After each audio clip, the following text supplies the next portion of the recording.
Praise the lord. వాక్య ధ్యానం.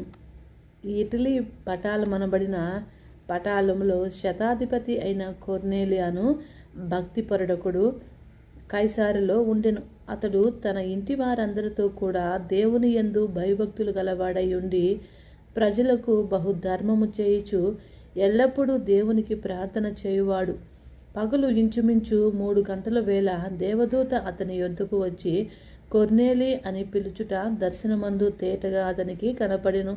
అతడు దూత వైపు తేరి చూసి భయపడి, ప్రభువా, ఏమని అడిగెను. అందుకు దూత, నీ ప్రార్థనలను నీ ధర్మ కార్యములను దేవుని సన్నిధికి జ్ఞాపకార్థముగా చేరినవి.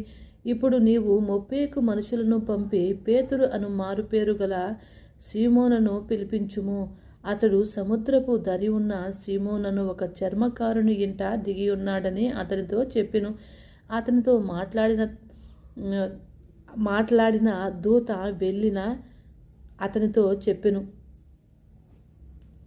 దూత వెళ్ళిన పిమ్మట అతడు తన ఇంటికి పనివారిలో 2 తన యొద్ద ఎల్లప్పుడూ కనిపెట్టుకుని ఉండువారిలో భక్తిపరుడగు ఒక సైనికుని పిలిచి వారికి ఈ సంగతులన్నీ వివరించి వారిని మొప్పేకు పంపెను. మరునాడు వారు ప్రయాణమైపోయి పట్టణమునకు సమీపించినప్పుడు పగలు ఇంచుమించు 12 గంటలు. పేతురు ప్రార్థన చేయుటకు మిద్దె మీద ఎక్కెను. అతడు మిక్కిలి ఆకలిగొని భోజనము చేయగోరెను. ఇంటివారు సిద్ధము చేయుచుండగా అతడు పరవశుడై ఆకాశము తెరవబడుటయు 4 చెంగులు పట్టి దింపబడిన పెద్ద దుప్పటి వంటి ఒక విధమైన పాత్ర భూమి మీదకి దిగివచ్చుటయు చూసెను.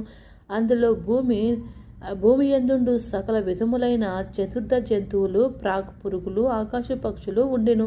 అప్పుడు పేతురు, నీవు లేచి చంపుకొని తినమని ఒక శబ్దం అతనికి వినపడిను.